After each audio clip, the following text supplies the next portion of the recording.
Salam sejahtera, salam jumpa kembali Bapak Ibu yang dikasihi Tuhan, keluarga besar GPDI LCD Magelang. Kita akan kembali menyambut firman Tuhan dengan sukacita dalam Renungan 79.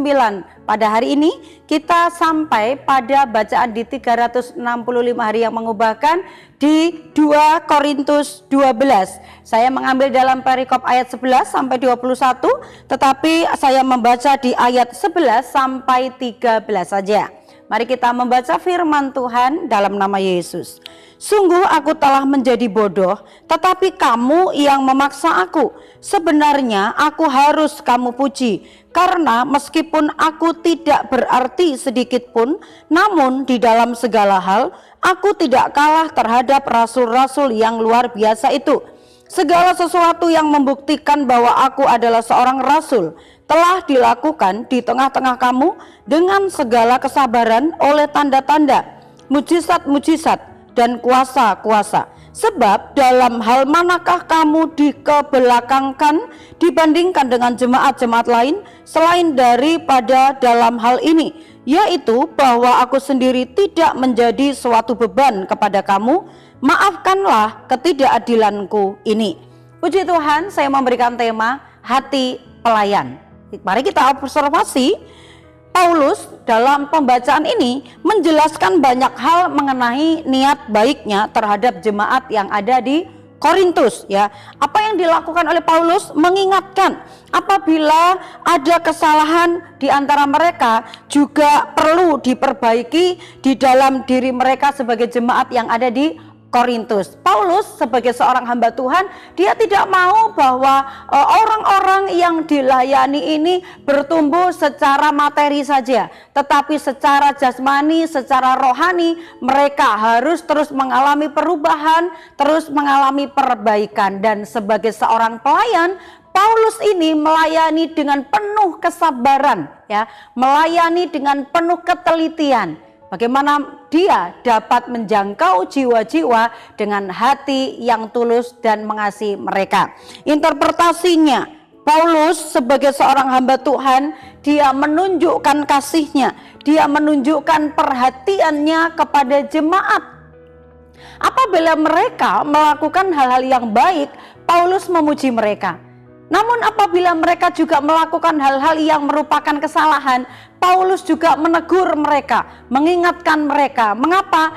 Paulus memiliki tujuan supaya jemaat-jemaat itu benar-benar menjadi jemaat yang memiliki kekuatan secara rohani.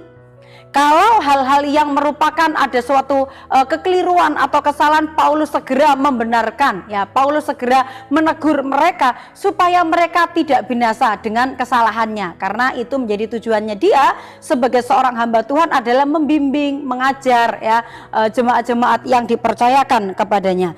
Dan kalau kita lihat, Paulus ini sangat memperhatikan jemaat-jemaat yang dilayani. Namun bentuk perhatian itu bukan hanya berupa hal yang materi, ya.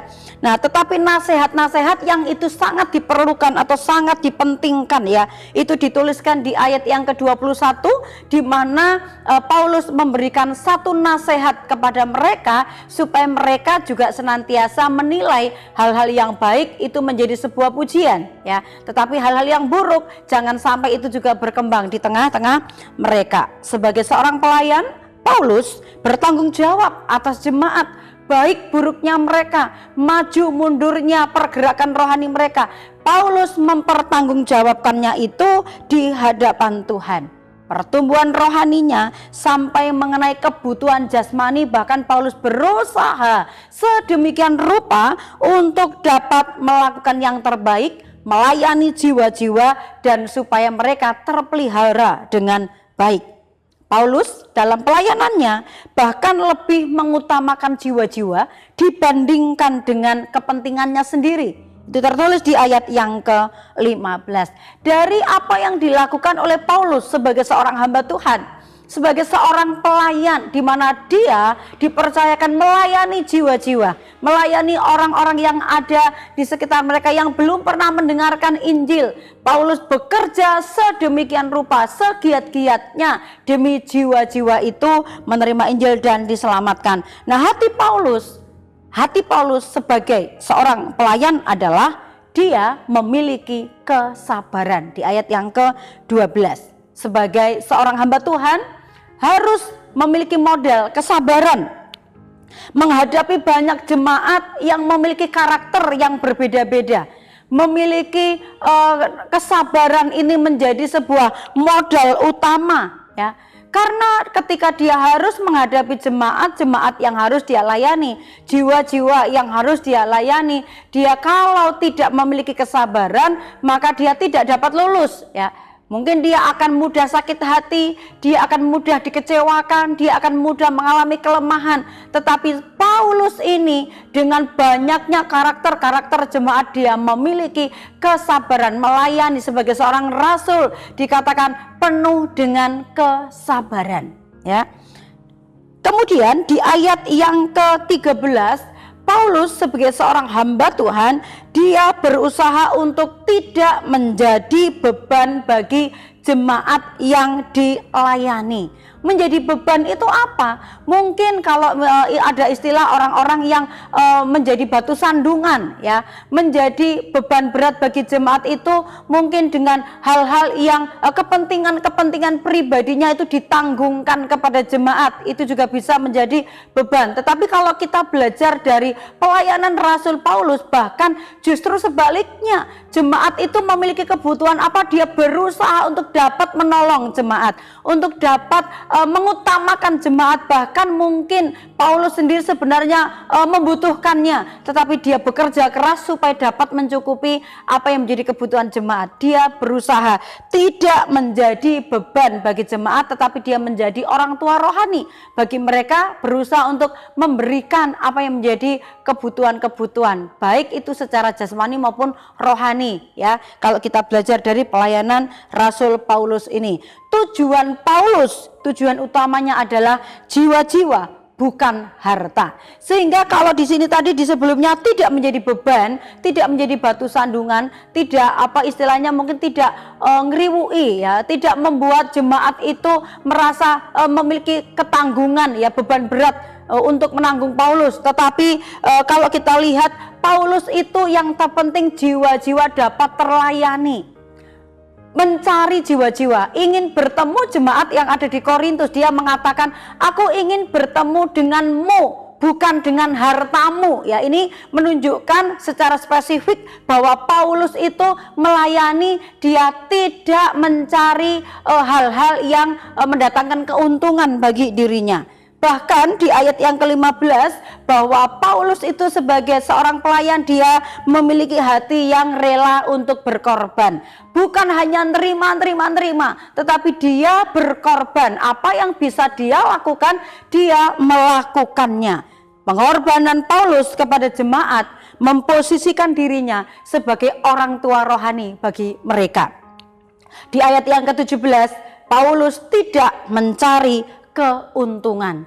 Jadi Bapak Ibu, apapun bentuk pelayanan kita, kalau kita memiliki hati seorang pelayan, mari kita belajar seperti yang dilakukan oleh Paulus ini, bahwa hati seorang pelayan itu benar-benar melayani, tidak mencari keuntungan, dia mau berkorban. Jiwa-jiwa itu menjadi kepentingan yang utama, tujuan utama, dan juga memiliki kesabaran di dalam melayani jiwa-jiwa.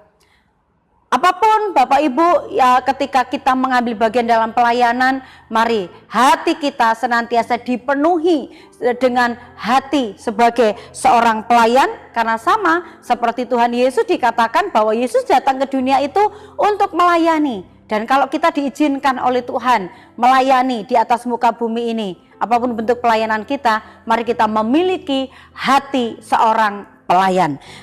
Itu sebabnya yang harus kita lakukan, aplikasinya adalah miliki motivasi yang benar dalam melayani, supaya pelayanan kita tidak menjadi batu sandungan, pelayanan kita mendatangkan berkat, sehingga banyak jiwa diberkati melalui pelayanan kita, dan nama Tuhan dipuji dan dipermuliakan. Puji nama Tuhan, kita bersyukur buat setiap firman Tuhan.